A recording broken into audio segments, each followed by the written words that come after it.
बहुत समय पहले की बात है। हिमालय की तराई में एक छोटा सा गांव था।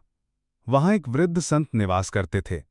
संत साधारण वस्त्र पहनते, पेड़ों की छाया में बांटते और गांव वालों को जीवन का ज्ञान देते थे। लोग मानते थे कि संत का आशीर्वाद उनके जीवन की कठिनाइयों को हल्का कर देता है। एक दिन नगर का प्रसिद्ध व्यापारी उनसे मिलने आया। वो बहुत सफल था। विशाल कोठी, सैकड़ों नौकर, अनगिनत धन संपत्ति, परंतु उसके चेहरे पर थकान और चिंता साफ झलक रही थी। संत ने उसे देखते ही पूछा, पुत्र, तुम्हारे पास तो संसार की हर सुविधा है, फिर तुम्हारा मन इतना बोझिल क्यों है? व्यापारी ने भारी मन से उत्तर दिया, गुरुदेव, मेरे पास धन है, सम्मान है, पर भीतर हमेशा खालीपन महसूस होता है। दिन रात चिंताएं सताती हैं। कभी व्यापार की चिंता, कभी परिवार की, कभी भविष्य का डर।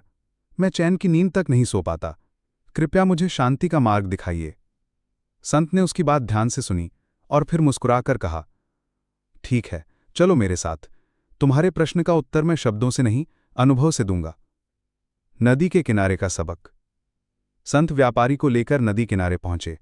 वहां उन्होंने मिट्टी का एक खाली पात्र उठाया और उसमें स्वच्छ नदी का पानी भर दिया। पानी बिल्कुल साफ और पारदर्शी था। संत बोले, देखो, ये बर्तन तुम्हारे मन की तरह है।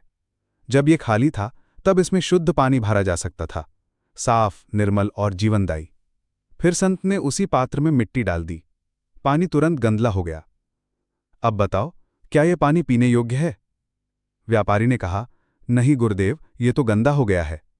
संत मुस्कुराए, यही स्थिति तुम्हारे मन की है। तुम्हारा मन भी कभी खाली और निर्मल था, लेकिन समय के साथ इसमें लालच, ईर्ष्या, गुस्सा, अहंकार और चिंता जैसी मिट्टी भरती चली गई। नतीजा ये हुआ कि तुम्हारा मन बोझिल और अशांत हो गया। व्यापारी गहरी सोच में पड़ गया। मन को खाली करने की विधि। संत ने पात्र का पानी बाहर गिराकर उसे धोया और फिर से नदी का स्वच्छ पानी उसमें भर दिया।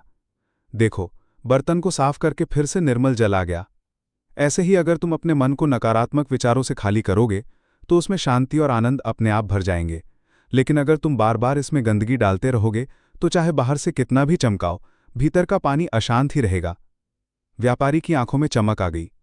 गुरुदेव, तो क्या मुझे अपनी चिंताओं से भागना होगा? संत ने शांत स्वर में कहा, नहीं पुत्र, जीवन में चिंता, दुख और समस्याएं आएंगी ही, लेकिन उन्हें पकड़कर मत बैठो। जैसे आकाश में बादल आते हैं और चले जाते हैं, वैसे ही विचारों को भी आने जाने दो। हर विचार को पकड़कर मन में कैद कर लोगे तो मन भारी हो जाएगा, लेकिन अगर उन्हें बहने दोगे तो मन हल्का और खाली रहेगा। व्यापारी का परिवर्तन। उस दिन व्यापारी देर तक संत की बातें सुनता रहा। उसके भीतर एक नई समझ जन्म ले चुकी थी। उसने सोचा, मैंने जीवन भर धन कमाने की दौड़ में खुद को इतना उलझा लिया कि मन पर बोझ डालता गया। हर छोटी बात को पकड़कर चिंता बनाता रहा। यही कारण है कि मेरे पास सब कुछ होते हुए भी शांति नहीं है। वो संत के चरणों में झुका और बोला, गुरुदेव, आज मुझे समझ आया कि असली सुख बाहर की संपत्ति से नहीं, भीतर की शांति से आता है। अब मैं अपने मन को रोज खाली करने का अभ्यास करूंगा। उस दिन से व्यापारी ने अपने जीवन में बदलाव शुरू कर दिए। हर सुबह वो ध्यान करने लगा, अनावश्यक चिंताओं और लालच से दूर रहने लगा। अपने नौकरों और व्यापारियों से गुस्सा करने के बजाय शांत भाव से बात करने लगा। रात को सोने से पहले अपने मन में भरे सारे विचारों को लिखकर छोड़ देता ताकि मन हल्का हो जाए। धीरे धीरे उसका चेहरा चमकने लगा, आंखों में सुकून लौट आया और वो सच्चे अर्थों में सफल बन गया। अंतिम संदेश। संत की ये शिक्षा आज भी उतनी ही प्रासंगिक है। मन को बार बार खाली करना सीखो। चिंता, क्रोध और लालच का बोझ उठाकर चलोगे तो मन हमेशा गंदा रहेगा, लेकिन अगर नकारात्मक विचारों को छोड़कर प्रेम, दया और संतोष भरोगे तो जीवन स्वतः सुंदर हो जाएगा। याद रखो, खाली पात्र में ही निर्मल जल भरा जा सकता है, वैसे ही खाली मन में ही शांति और सुख टिक सकते हैं। अगर आपको हमारा वीडियो पसंद आया हो तो कृपया हमारे चैनल डायनेमिक मोटिवेशन को सब्सक्राइब करें और बेल आइकन दबाएं ताकि आप आगे आने वाली प्रेरणादायक कहानियां कभी मिस ना करें। धन्यवाद।